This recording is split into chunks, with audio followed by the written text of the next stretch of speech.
Hi friends, good morning. ಇವತ್ತು ನಾನು ದೇವರ ಪೂಜೆಗೆ ಹೂವೆಲ್ಲ ತೆಗೆದೆ ಮತ್ತು ಗುರುವಾರದ ವ್ಲಾಗ್ ಇದು. ಹಾಗೆ ಕ್ಷಮಿಸಿಬಿಡಿ, ಯಾವಾಗಿಂದ ವ್ಲಾಗ್ ಯಾವಾಗೋ ಹಾಕ್ತಾ ಇರ್ತೀನಿ, ಏನು ಮಾಡೋಕ್ಕಾಗಲ್ಲ. ಕೆಲವೊಂದು ಕಾರಣಗಳಿಂದ ಹೀಗಾಗತ್ತೆ, ಯಾಕಂದರೆ ನಾನು ಡೈಲಿ ವ್ಲಾಗ್ ಮಾಡೋದಿಲ್ಲ ಅಲ್ವಾ. ಹಾಗೆ ಮಾಡಿದ್ದನ್ನು ಹಾಕೋದು ಯಾವಾಗೂ.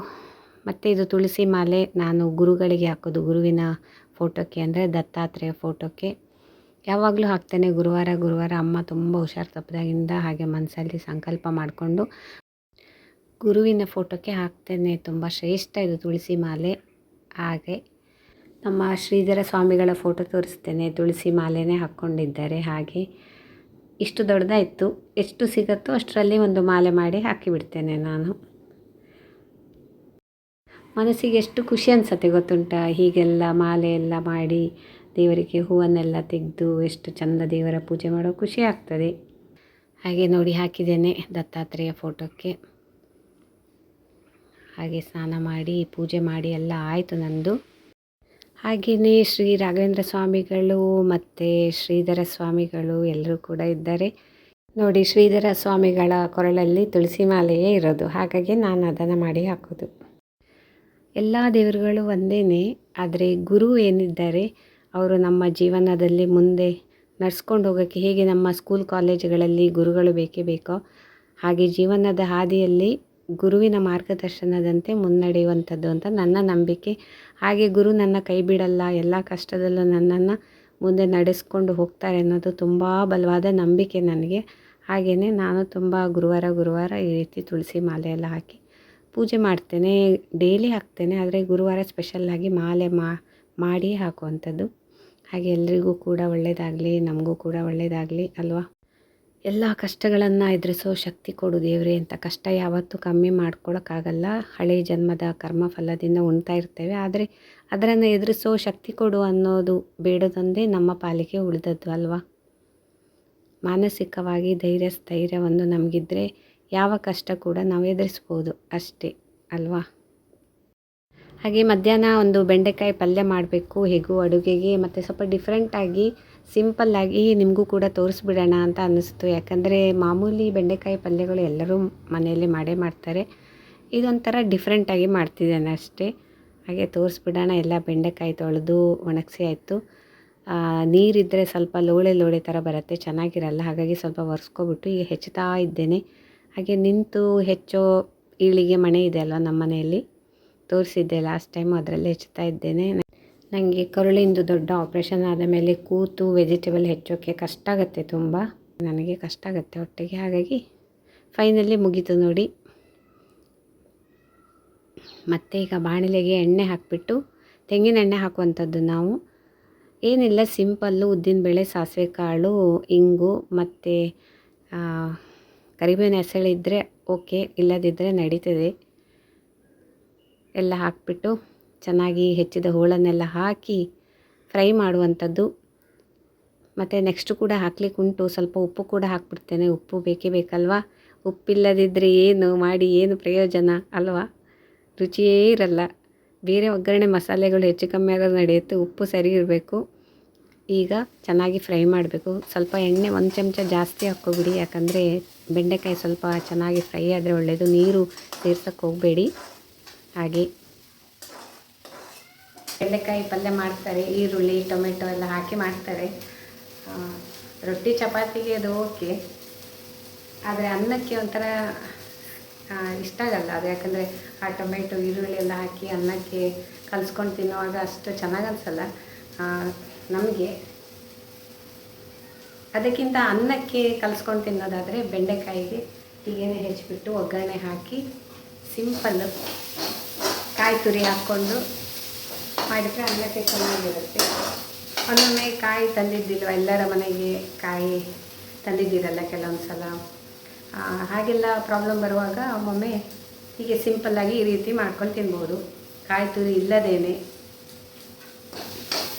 ಹಸಿಮೆಣಸು ಒಗ್ಗರಣೆ ಹಾಕ್ಕೋಬೋದು, ಒಣ ಮೆಣಸು ಒಗ್ಗರಣೆ ಹಾಕ್ಕೋಬೋದು. ನಾನು ಎರಡನ್ನೂ ಕೂಡ ಹಾಕಿಲ್ಲ, ಮೆಣಸಿನ ಹುಡಿ ಹಾಕ್ತೇನೆ. ಈಗ ಒಂದು ಅರ್ಧ ಬೆಂದ ಮೇಲೆ ಫಸ್ಟ್ ಒಗ್ಗರಣೆ ಎಲ್ಲ ಹಾಕ್ಕೊಂಡು ಉದ್ದಿನಬೇಳೆ, ಸಾಸಿವೆ ಕಾಳು, ಕರಿಬೇವಿನ ಸೊಪ್ಪೇನಾದ್ರು ಇದ್ದರೆ ಕರಿಬೇವಿನ ಹೆಸರುಗಳನ್ನು ಹಾಕ್ಕೋಬೋದು. ಇಂಗು ಸ್ವಲ್ಪ ಹಾಕಿದ್ದೇನೆ, ಸ್ವಲ್ಪ ಎಣ್ಣೆ ಸ್ವಲ್ಪ 1 ಚಮಚ ಜಾಸ್ತಿ ಹಾಕ್ಕೊಳ್ಳಿ, ಚೆನ್ನಾಗಿ ಹುರಿಬೇಕಲ್ವ ಅದು. ಆಮೇಲೆ ಮೆಣಸಿನ ಹುಡಿ ಹಾಕ್ತೇನೆ ನಾನು ಸ್ವಲ್ಪ, ಇಲ್ಲದ್ರೆ ಹಸಿಮೆಣಸು ಅಥವಾ ಒಣಮೆಣಸು ಹಾಕ್ಬೋದು ಒಗ್ಗರಣೆ ಟೈಮಲ್ಲಿ. ಮತ್ತು ಹುಳಿಗೆ ಈ ಹುಳಿ ಪುಡಿ ಅಂತ ಸಿಗ್ತದೆ, ನಾವೆಲ್ಲ ವಾಟೆ ಹುಳಿ ಅಥವಾ ಹುಳಿ ಪುಡಿ ಅಂತ ಹೇಳ್ತಾರೆ ನಮ್ಮ ಮಲೆನಾಡ ಕಡೆಯಲ್ಲಿ. ಹೀಗೆಲ್ಲ ಪೌಡರ್ ಮಾಡಿಟ್ಕೋತಾರೆ, ವರ್ಷ ಪೂರ್ತಿ ಬರುತ್ತೆ ಇದು. ಹೀಗಿರುತ್ತೆ. ಇದನ್ನು ಒಂದು ಸ್ವಲ್ಪ ಹಾಕಿದರೆ ಆಯಿತು. ಯಾಕಂದರೆ ಲಿಂಬು ಅಥವಾ ಹುಣಸೆಹಣ್ಣು ನೀರು ಹಾಕ್ಬೋದು. ಕೆಲವರು ಹುಣಸೆಹಣ್ಣು ನೀರು ಹಾಕ್ತಾರೆ, ಅಂದರೆ ಹುಣಸೆಹಣ್ಣು ನೆನೆಸಿಟ್ಟು ಅದನ್ನು ನೀರು ಹಾಕ್ತಾರೆ. ಕೆಲವರು ಲಿಂಬು ಹಾಕ್ತಾರೆ. ಆದರೆ ಸ್ಪೆಷಲ್ಲಾಗಿ ಬೆಂಡೆಕಾಯಿ ಪಲ್ಯಕ್ಕೆ ಪರ್ಫೆಕ್ಟಾಗಿ ರುಚಿ ಕೊಡೋದು ಈ ಹುಳಿ ಪೌಡರ್ ಅಂತ, ವಾಟೆ ಹುಳಿ ಪೌಡರ್. ಇದು ಚೆನ್ನಾಗಿ ಟೇಸ್ಟ್ ಕೊಡುತ್ತೆ, ಇದು ಕರೆಕ್ಟ್ ಕಾಂಬಿನೇಷನ್. ಈಗ ಅರ್ಧ ಬೆಂದ್ಕೊಂಡಿದೆ, ನಾನು ಸ್ವಲ್ಪ ಇದನ್ನು ಹಾಕ್ತೇನೆ ಮತ್ತು ಇದನ್ನು ಕೂಡ ಹಾಕ್ತೇನೆ.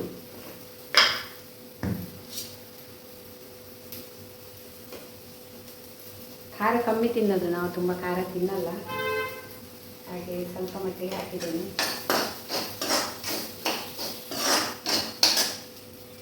ಇದನ್ನು ಕೂಡ ಸ್ವಲ್ಪ ಹಾಕೋದು, ತುಂಬ ಕಮ್ಮಿ, ಅಂದರೆ ಗೊತ್ತಾಗತ್ತಲ್ಲ ಅಂದಾಜು. ಒಂದು ಇಷ್ಟು ಪಲ್ಯಕ್ಕೆ ಒಂದಿಷ್ಟು ಹುಳಿ ಪುಡಿ ಹಾಕಿದರೆ ಸಾಕು. ಹುಳಿಯನ್ನಾದರೂ ನಾವು ಎಷ್ಟು ಹಾಕ್ತೇವೆ, ಬೇರೆ ಹುಳಿ ಸ್ವಲ್ಪ ಸ್ವಲ್ಪ ತಾನೇ, ಹಾಗೆಯೇ ಒಂದು ಸ್ವಲ್ಪ ಹಾಕಿದರೆ ಸಾಕು ಸಾಕು.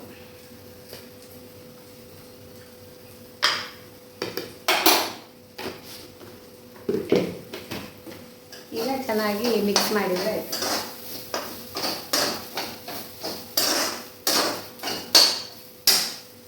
ಸ್ವಲ್ಪ ಎಣ್ಣೆ ಬೇಕು ಅಂತ ಅನಿಸ್ತಿದೆ, ಯಾಕಂದರೆ ನೀರೆಲ್ಲ ಚಿಮುಕ್ಸಲ್ಲ. ಈರುಳ್ಳಿ ಎಲ್ಲ ಹಾಕಿದರೆ ನೀರು ಹೊಡ್ಕೊಳ್ಳುತ್ತೆ. ಸ್ವಲ್ಪ ಎಣ್ಣೆ ಹಾಕಿದೆ, ಸ್ವಲ್ಪ ಚೆನ್ನಾಗಿ ಹುಡ್ಕೊಂಡು ಚೆನ್ನಾಗಾಗುತ್ತೆ. ತೆಂಗಿನ ಎಣ್ಣೆ ಅಲ್ವಾ, ಏನು ಪ್ರಾಬ್ಲಮ್ ಇಲ್ಲ. ಡೀಪ್ ಫ್ರೈ ಮಾಡಿ ಕರೆದಿದ್ದ ಫ್ರೈಡ್ ಐಟಮ್ಸ್ ತಿನ್ನೋಕ್ಕಿಂತ ಹೀಗೆ ಒಂದು ಚೂರು ಪಾರು ಎಣ್ಣೆ ಹಾಕ್ಕೊಂಡು ಅಡುಗೆ ಮಾಡಿಕೊಂಡ್ರೆ ಏನು ಪ್ರಾಬ್ಲಮ್ ಆಗಲ್ಲ.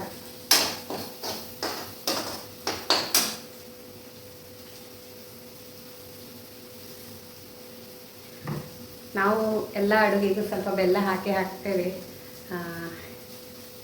ಜೋನಿ ಬೆಲ್ಲ ಹೀಗೆ ತೆಗೆದಿಟ್ಕೊಂಡಿರ್ತೇವೆ. ನಾವು ಯಾವಾಗಲೂ ಜೋನಿ ಬೆಲ್ಲ ಯೂಸ್ ಮಾಡ್ತೇವೆ, ಸಾಂಬಾರು ಪಲ್ಯ ಎಲ್ಲದಕ್ಕೂ ಕೂಡ ಸ್ವಲ್ಪ ಮಟ್ಟಿಗೆ. ಅಂದರೆ ಒಂದು ಅಡುಗೆ ಅಂತ ಹೇಳುವಾಗ ಉಪ್ಪು, ಹುಳಿ, ಖಾರ, ಸಿಹಿ ಎಲ್ಲ ಸೇರಿಕೊಂಡ್ರೆ ಚೆನ್ನಾಗಿರುತ್ತೆ. ಇನ್ನು ಸಿಹಿ ತಿನ್ನೋದೇ ಇಲ್ಲ ಅಂತ ಅನ್ನೋರು ಬೆಲ್ಲವನ್ನು ಅವಾಯ್ಡ್ ಮಾಡ್ಬೋದು, ಯಾಕಂದರೆ ಎಲ್ಲರಿಗೂ ಬೆಲ್ಲ ಹಾಕಿದರೆ ಇಷ್ಟ ಆಗಲ್ಲ. ಖಾರ ಗೀರ ಅಷ್ಟೇ, ಎಲ್ಲ ಕೂಡ ಅವರಿಗೆ ಬೇಕಾದಂಗೆ ಹೆಚ್ಚು ಕಮ್ಮಿ ಕಾಂಬಿನೇಷನ್. ಹಾಗೆ ಸ್ವಲ್ಪ ಮಟ್ಟಿಗೆ ಬೆಲ್ಲ ಹಾಕ್ತೇನೆ,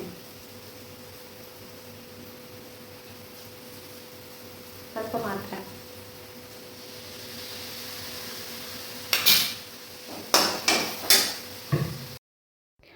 ಇಷ್ಟೇ ಪಲ್ಯನ ಅಂತ ಅನ್ಕೋಬೋದು. ಆ್ಯಕ್ಚುಲಿ 1/4 kg ಬೆಂಡೆಕಾಯಿದು ಮಾಡಿದ್ದಾಗಿತ್ತು, ತುಂಬ ಬೆಳೆದದ್ದೆಲ್ಲ ಸಿಕ್ಬಿಟ್ಟಿತ್ತು. ಹಾಗಾಗಿ ಪಲ್ಯ ತುಂಬ ಕಮ್ಮಿಯಾಗಿ ಹೋಯಿತು. ಇನ್ನೂ ಬೇರೆ ಪದಾರ್ಥಗಳಿರುತ್ತಲ್ವ, ಇನ್ನೊಂದು ಪದಾರ್ಥ ಇದೆ, ಅದರೊಟ್ಟಿಗೆ ಇದು ಸ್ವಲ್ಪ ನಂಚ್ಕೊಳ್ಳೋಕ್ಕೆ ಸಾಕಾಗತ್ತೆ. ಆ ಡಬ್ಬ ಎಲ್ಲ ಎತ್ತಿಟ್ಬಿಟ್ಟೆ. ಫೈನಲಿ ಇನ್ನೇನು ರೆಡಿಯಾಗಿ ಹೋಗುತ್ತೆ 2 ನಿಮಿಷಕ್ಕೆ. ಹಾಗೆ ನಾವು ಹೋಮ್ ಡೆಲಿವರಿ ತರಿಸ್ಕೊಂಡದ್ದಲ್ವ, ಹಾಗಾಗಿ ನಾವು ನೋಡಿ ತರೋಕ್ಕಾಗಿಲ್ಲ. ಕಾಯಿಪಲ್ಯ ಕೆಲವೊಂದು ಸಲ ಬೆಳೆದದ್ದು ಕೊಟ್ಬಿಟ್ಟಿರ್ತಾರೆ, ಏನು ಮಾಡೋಕ್ಕಾಗಲ್ಲ. ಆಯಿತು, ಫೈನಲಿ ರೆಡಿ ಆಯಿತು ನೋಡಿ. ಸಾಕು, ಒಂದು 2-3 ಜನಕ್ಕೆ ಸ್ವಲ್ಪ ನಂಚ್ಕೊಳ್ಳೋಕ್ಕೆ.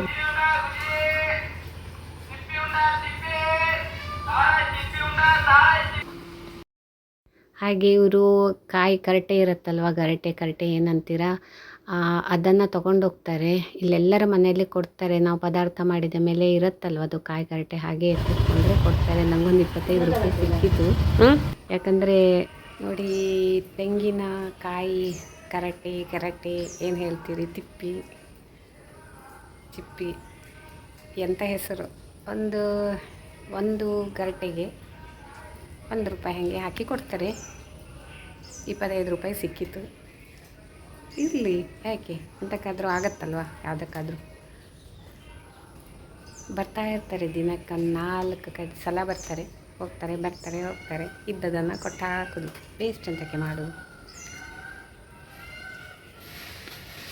ಮನೆಯಲ್ಲಿ ಈ ಒಲೆ ಹಾಕಿ ನೀರು ಕಾಯಿಸೋ ಏನೋ ಆಪ್ಷನ್ ಏನಾದ್ರು ಇದ್ದರೆ ಅದನ್ನು ಯೂಸ್ ಮಾಡ್ಬೋದು. ಇಲ್ಲಾಂದರೆ ವೇಸ್ಟ್ ಅಲ್ವಾ, ಹಾಗೆ ಅಲ್ಲಿ ಇಲ್ಲಿ ಬೀಸಾಕೋದ್ಕಿಂತ ಹಣ ಬರುತ್ತೆ, ಏನೋ ಖರ್ಚಿಗಾಗತ್ತೆ ಅಲ್ಲ. ಹಾಗೆ ನೋಡಿ ಫೈನಲಿ ಊಟಕ್ಕೆ ಅನ್ನ ಹಾಕ್ಕೊಂಡೆ. ಮತ್ತೊಂದು ಪದಾರ್ಥ ಇದೆ, ಅದು ಒಳ್ಳೆ ಆಚೆ ಇದೆ, ಸದ್ಯ ಇದನ್ನು ತೋರಿಸ್ತೇನೆ. ಪಲ್ಯ ಅಂತೂ ರೆಡಿ ಮಾಡಿದೆ ನೋಡಿ. ಪಲ್ಯ ತಿಂದೆ ನೋಡಿಬಿಡೋಣ ಹೇಗಾಗಿದೆ ಅಂತ. ಚೆನ್ನಾಗಾಗಿದೆ ಆಯಿತಾ. ಸಿಂಪಲ್ ಪಲ್ಯ ನೀವು ಮಾಡ್ಕೊಂಡು ತಿನ್ನಿ. ಕಾಯಿ ತುರಿ ಇಲ್ಲದೇ, ಈರುಳ್ಳಿ ಟೊಮೆಟೊ ಇಲ್ಲದೇ ಇದ್ದರೂ ಕೂಡ ಈ ರೀತಿ ಸಿಂಪಲ್ಲಾಗಿ ಪಲ್ಯ ಮಾಡ್ಕೊಂಡು ತಿಂದ್ಬಿಡ್ಬಿಡ್ಬೇಕು. ಅದಿಲ್ಲ ಇದಿಲ್ಲ ಅಂತ ವಿಚಾರ ಮಾಡಬಾರ್ದು ಅಲ್ವಾ. ತುಂಬ ಮಳೆ ಬರ್ತಿದೆ ಪಾಪ. ಸ್ಕೂಲ್ ಕಾಲೇಜುಗಳಿಂದ ಮಕ್ಕಳು ಹೇಗೆ ಬರ್ತಾರೋ ಹೇಗೆ ಹೋಗ್ತಾರೋ, ಹಳ್ಳಿ ಕಡೆ ಹೋಗೋರಿಗೆ, ಬಸ್ಸಲ್ಲಿ ಹೋಗೋರಿಗೆ ತುಂಬ ಕಷ್ಟ ಅಲ್ವಾ ಈ ರೀತಿ ಇದ್ದರೆ. ಹಾಗೆ ಬೆಳಗ್ಗೆ ಟೈಮ್ ಬಿಸಿಲಿರಬೇಕು, ರಾತ್ರಿ ಮಳೆ ಬರಬೇಕು, ಯಾರಿಗೆ ಉಪದ್ರ ಇಲ್ಲ. ಏನಂತೀರಾ?